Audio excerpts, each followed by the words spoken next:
போது தாய்மையாயும் தூரத்திலே இருக்கும்போது உங்கள் மேல் கண்டிப்பாயும் இருக்கிற பவுலாகிய நான் கிறிஸ்துவின் சாந்தத்தையும் தயவையும் முன்னிட்டு உங்களுக்கு புத்தி சொல்லுகிறேன்.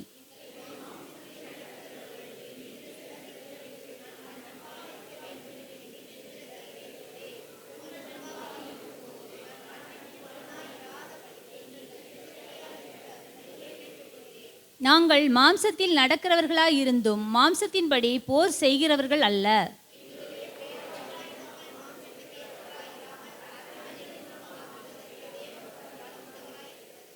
அவைகளால் நாங்கள் தர்க்கங்களையும் தேவனை அறிகிற அறிவுக்கு விரோதமாய் எழும்புகிற எல்லா மேட்டிமையையும் நிர்மூலமாக்கி எந்த எண்ணத்தையும் கிறிஸ்துவுக்கு கீழ்ப்படிய சிறைப்படுத்துகிறவராயிருக்கிறோம்.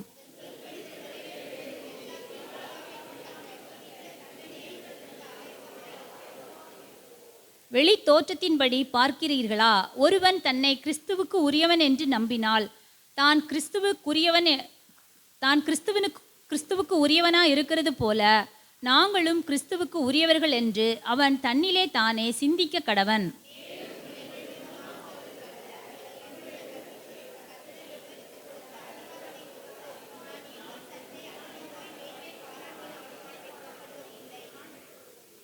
நான் நிருபங்களாலே உங்களை பயமுறுத்துகிறவனாய் தோன்றாதபடிக்கு இதை சொல்லுகிறேன்.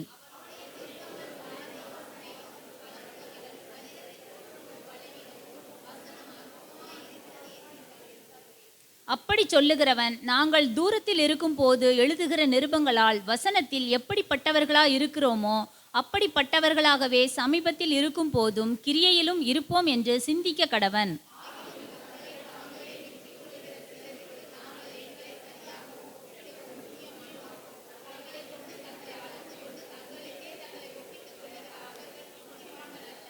நாங்கள் அளவுக்கு மிஞ்சி மேன்மை பாராட்டாமல் உங்களிடம் வரைக்கும் வந்து எட்டத்தக்கதாக தேவன் எங்களுக்கு அளந்து பகிர்ந்த அளவு பிரமாணத்தின்படியே மேன்மை பாராட்டுகிறோம்.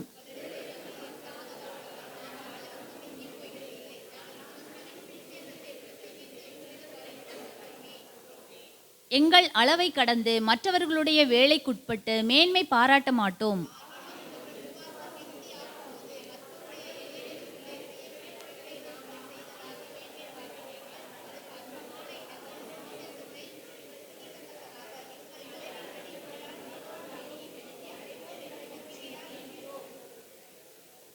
மேன்மை பாராட்டுகிறவன் கர்த்தரை குறித்தே மேன்மை பாராட்ட கடவன். சேர்ந்து வாசிப்போம். தன்னைத்தான் புகழுகிறவன் உத்தமன் அல்ல, கர்த்தரால் புகழப்படுகிறவனே உத்தமன். ஆமென். ஆமென்.